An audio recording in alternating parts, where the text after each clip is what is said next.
Shalom saudara terkasih dalam Tuhan Yesus. Bersyukur pada saat ini kita dapat berjumpa kembali di dalam siaran Mutiara Iman. Saudara yang terkasih, sebelum kita sama-sama merenungkan kebenaran firman Tuhan, mari kita sama-sama berdoa meminta pimpinan Roh Kudus untuk memimpin kita dalam renungan saat ini. Mari kita berdoa. Bapa yang baik, Bapa yang kami sembah di dalam nama Tuhan Yesus Kristus. Pada saat ini kami bersyukur Tuhan akan kasih setia-Mu dalam kehidupan kami.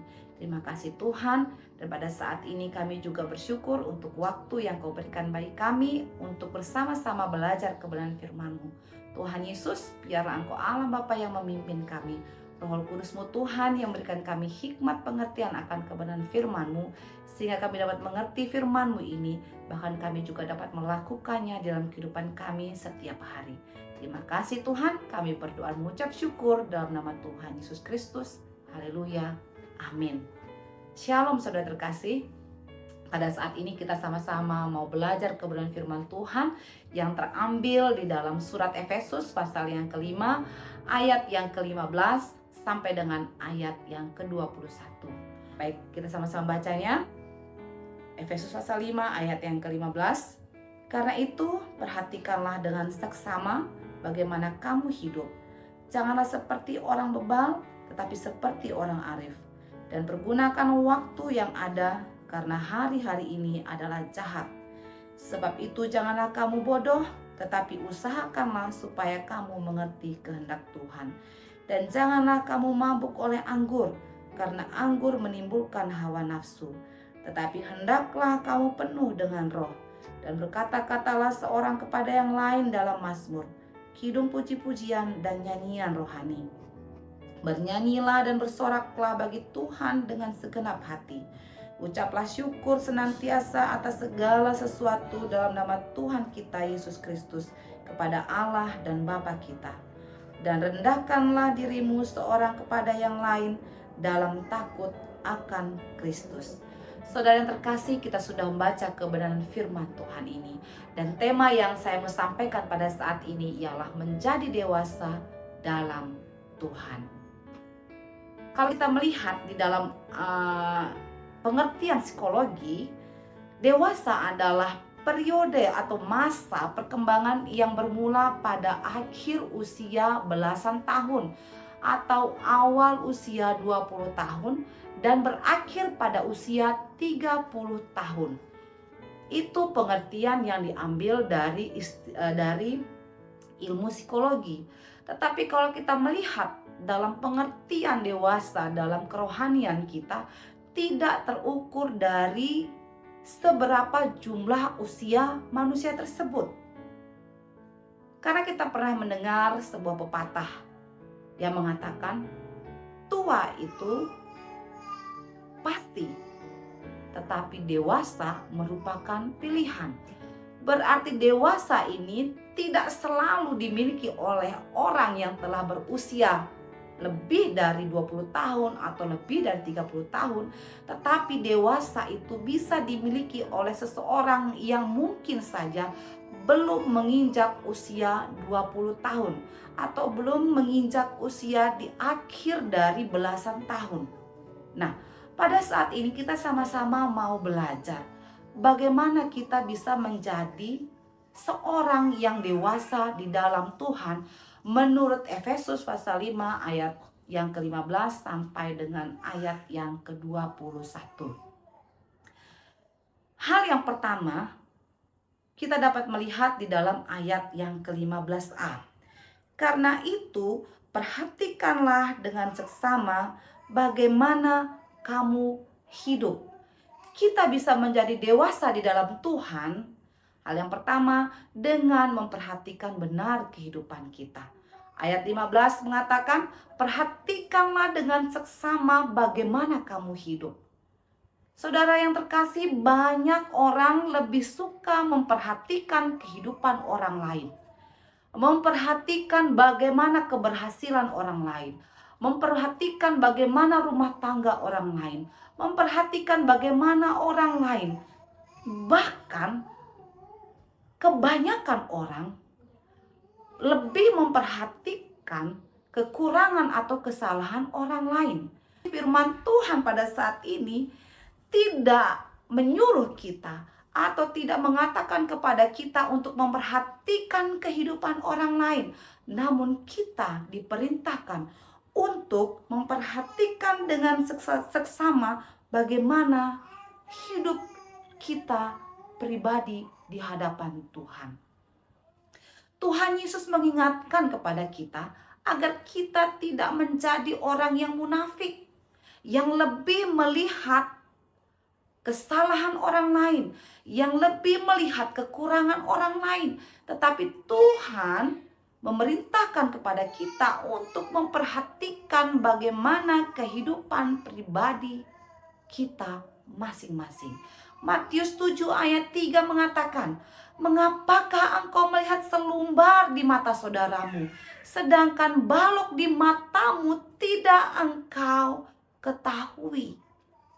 Kita lebih melihat apa yang menjadi kekurangan orang lain tanpa kita melihat kekurangan diri kita sendiri, sehingga kita tidak dapat bertumbuh menjadi dewasa di hadapan Tuhan.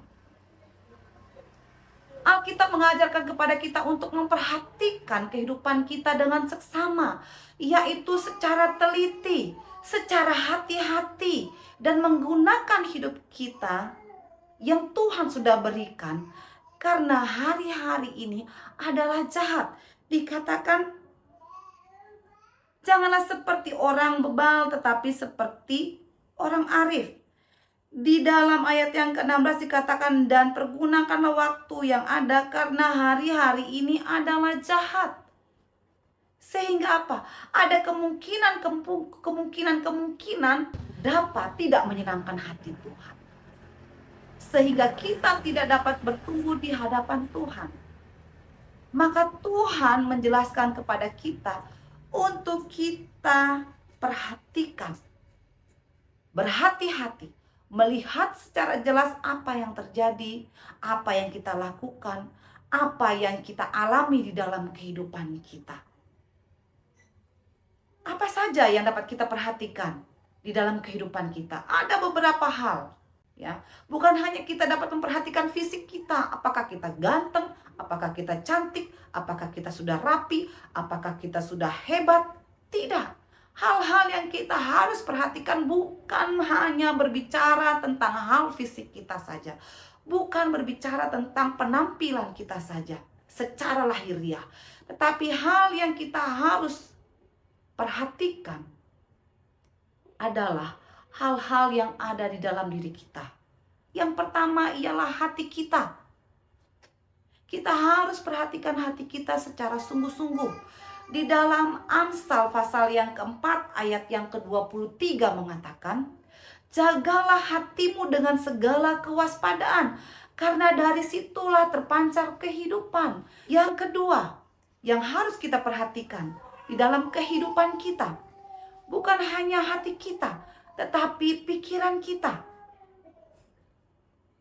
Dalam Filipi 4 ayat 8 dikatakan, kalau kita melihat dalam firman Tuhan, "Jadi akhirnya saudara-saudara, semua yang benar, semua yang mulia, semua yang adil, semua yang suci, semua yang manis, semua yang sedap didengar, semua yang disebut kebajikan dan patut dipuji, pikirkanlah semuanya itu."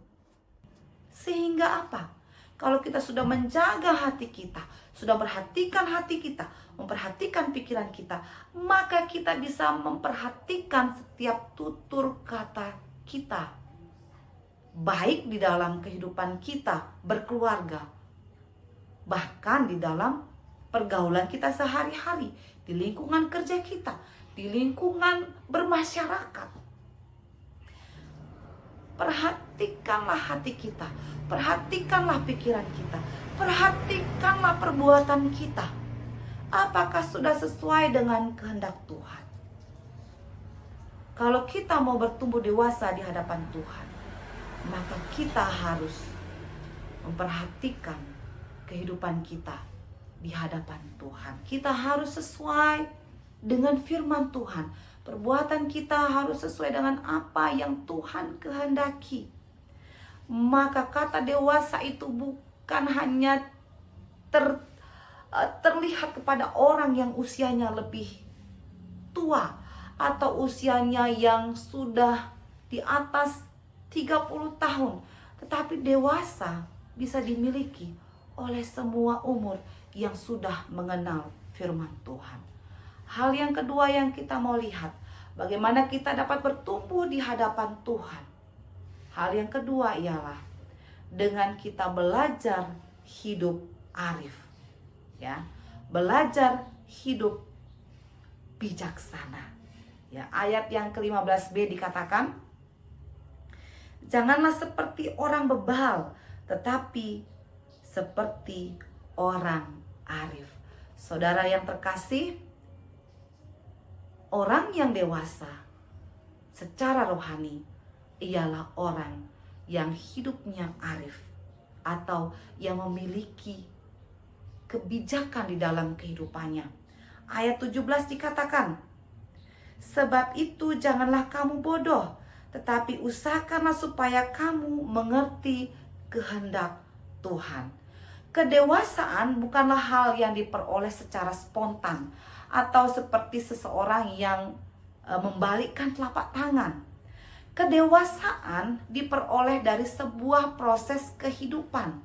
Dalam proses tersebut ada pembentukan yang harus dilakukan. Nah, dikatakan janganlah seperti orang bebal, tetapi orang arif. Bebal, kalau kita melihat di dalam Kamus Besar Bahasa Indonesia, berarti sukar mengerti. Atau bebal itu berarti tidak mau mengerti. Jadi orang bebal itu adalah orang yang tidak mau berubah. Sudah diajar, sudah diberitahu, sudah dinasihati, tetapi tidak mau berubah dari sikapnya yang dulu dengan sikap yang baru. Tidak mau merubah dari kebiasaan-kebiasaan yang tidak baik ke kebiasaan-kebiasaan yang baik. Itu orang bebal. Kita mau lihat orang yang arif, apalagi pengertiannya. Arif dalam Kamus Besar Bahasa Indonesia, dalam KBBI, itu berarti bijaksana, cerdik, dan pandai. Dan juga berarti orang yang berilmu. Kalau kita melihat, kita bisa mengartikan berarti di sini orang arif ialah orang yang bijaksana atau orang yang cerdik dan pandai atau orang yang berilmu. Nah, orang yang arif ialah orang yang bijaksana. Nah, orang yang arif dan bijaksana itu melalui proses, melalui pembelajaran akan kebenaran firman Tuhan. Kalau kita melihat di dalam Amsal pasal 1 ayat yang ke-7 dikatakan, takut akan Tuhan adalah permulaan pengetahuan, tetapi orang bodoh menghina hikmat dan didikan. Orang yang mau belajar akan kebenaran firman Tuhan adalah orang yang mau bertumbuh di dalam Tuhan. Dan saya juga percaya orang yang mau belajar firman Tuhan akan menjadi orang yang arif, orang yang bijaksana, orang yang memiliki hikmat. Nah, bagaimana ciri-ciri orang yang arif atau bijaksana tersebut menurut ayat yang kita baca ini? Yang pertama ialah memiliki hati yang terus mau belajar firman Tuhan, ya. Ayat 17b mengatakan, tetapi usahakanlah supaya kamu mengerti kehendak Tuhan. Orang yang mengerti kehendak Tuhan, belajar mengerti kebenaran firman Tuhan, orang yang mengusahakan supaya mengerti kehendak Tuhan ialah orang yang mau belajar firman Tuhan. Sama seperti ayat kalau kita bandingkan dengan Amsal pasal 1 ayat 7 tadi. Takut akan Tuhan adalah permulaan pengetahuan. Pengetahuan kita adalah firman Tuhan yang membawa kita menjadi orang yang bijak, yang membawa kita menjadi orang yang arif. Tetapi orang yang bodoh menghina hikmat dan didikan, sehingga dia tidak dapat memiliki kearifan di dalam kehidupannya. Usahakanlah supaya kamu mengerti kehendak Tuhan. Bagaimana kita dapat mengerti kehendak Tuhan kalau kita tidak merenungkan kebenaran firman Tuhan ini? Saudara yang terkasih, kalau kita mau bertumbuh di hadapan Tuhan, mari kita sama-sama belajar kebenaran firman Tuhan. Usahakanlah supaya kita mengerti kehendak Tuhan dengan merenungkan firman Tuhan ini, dengan membaca firman Tuhan ini, sehingga kita mengerti apa yang Tuhan ingin kita lakukan. Kita dapat memiliki hikmat yang daripada Tuhan. Bagaimana ciri-ciri orang yang arif? Menurut ayat ini juga kita melihat, kita harus mampu mengendalikan hawa nafsu kita.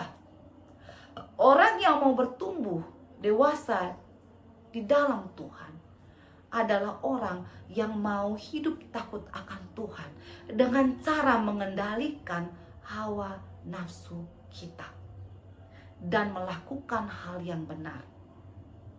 Hidup takut akan Tuhan adalah hidup yang sesuai dengan kebenaran firman Tuhan. Dan ciri-ciri orang arif atau orang bijaksana kita lihat juga di dalam ayat yang ke-18b. Ya, tetapi hendaklah kamu penuh dengan roh. Hidup di dalam roh Tuhan. Hal yang lain yang harus kita lakukan sebagai bagian dari pembentukan adalah hidup dengan roh yang diberikan oleh Tuhan. Karena setiap orang yang sudah sungguh-sungguh percaya kepada Tuhan, yang menerima Yesus Kristus sebagai Tuhan dan Juru Selamat, sudah tentu dan sudah pasti memiliki roh Tuhan di dalam kehidupan kita. Maka roh Tuhan itu yang harus kita pergunakan, yang harus kita gerakkan dalam kehidupan kita untuk terus bekerja dalam kehidupan kita, sehingga kita bisa bertumbuh menjadi seorang yang dewasa di hadapan Tuhan. Hal yang ketiga yang kita mau lihat, bagaimana kita dapat bertumbuh di dalam Tuhan ialah dengan hidup di dalam kerendahan hati. Orang yang arif, orang yang dewasa di dalam Tuhan adalah orang yang dapat hidup di dalam kerendahan hati. Di dalam ayat 21 dikatakan, dan rendahkanlah dirimu seorang kepada yang lain dalam takut akan Kristus. Seorang yang dewasa rohani ialah orang yang bisa menjaga sikap hidupnya, yang bisa menjaga hatinya. Orang yang rendah hati adalah orang yang tahu bahwa segala sesuatu yang dia miliki, segala sesuatu yang telah dia peroleh adalah berasal dari Tuhan. Saling merendahkan diri di dalam Kristus adalah sebuah prinsip rohani, bukan pilihan. Prinsip ini pertama-tama harus dimiliki oleh orang yang takut akan Tuhan dan harus diterapkan di dalam kehidupan kita. Pertama-tama di dalam kehidupan keluarga kita. Mengapa kita harus hidup dalam kerendahan hati? Sebagai orang yang mau bertumbuh dewasa dalam Tuhan, kita harus hidup di dalam kerendahan hati. Amsal 18 ayat 12 mengatakan, tinggi hati mendahului kehancuran, tetapi kerendahan hati mendahului kehormatan. Orang yang rendah hati adalah orang yang tahu bahwa segala sesuatu yang kita miliki ini adalah semuanya berasal dari Tuhan. Orang yang rendah hati ialah orang yang mau untuk diajar. Orang yang rendah hati adalah orang yang mau memuliakan Tuhan. Ayat 19. Orang yang rendah hati adalah orang yang selalu mengucap syukur di dalam segala hal. Bukan hanya pada saat kita menerima berkat yang menyenangkan hati kita saja, tapi kita mengucap syukur pada segala hal yang Tuhan izinkan terjadi dalam kehidupan kita. Dan yang terutama, orang yang rendah hati ialah orang yang memiliki kasih yang berasal dari Yesus Kristus. Firman Tuhan yang kita pelajari pada saat ini, ada 3 hal. Bagaimana kita dapat bertumbuh dewasa di dalam Tuhan. Yang pertama, kita harus dapat memperhatikan kehidupan kita secara sungguh-sungguh, secara seksama. Yang kedua, ialah dengan kita belajar untuk hidup arif, untuk hidup bijaksana, hidup sesuai dengan kebenaran firman Tuhan. Dan yang ketiga ialah dengan cara kita belajar hidup untuk merendahkan hati kita kepada sesama kita, terlebih kepada Tuhan. Demikian firman Tuhan kita pada saat ini. Tuhan Yesus memberkati. Kita berdoa. Terima kasih Tuhan Yesus, terima kasih Bapa yang baik untuk kebenaran firman-Mu ini. Tuhan, ajar kami agar kami dapat memperhatikan kehidupan kami dengan sungguh-sungguh, agar kami dapat terus belajar akan kebenaran firman-Mu, agar kami menjadi orang yang arif dan bijaksana sesuai dengan kebenaran firman-Mu. Ajar kami juga Tuhan, agar kami dapat merendahkan hati kami terhadap sesama kami, terlebih merendahkan hati kami di hadapan Engkau ya Bapa. Engkau Tuhan yang memimpin kami, sehingga kami dapat bertumbuh menjadi dewasa di hadapan Tuhan. Tuhan, kami tahu ini adalah hal yang tidak gampang, tapi kami yakin dan percaya oleh pertolongan Tuhan, oleh pertolongan Roh Kudus yang memampukan kami, yang menuntun kami yakin dan percaya kami mampu menjadi orang yang dewasa secara rohani, dewasa oleh karena kebenaran firman Tuhan yang memimpin kami.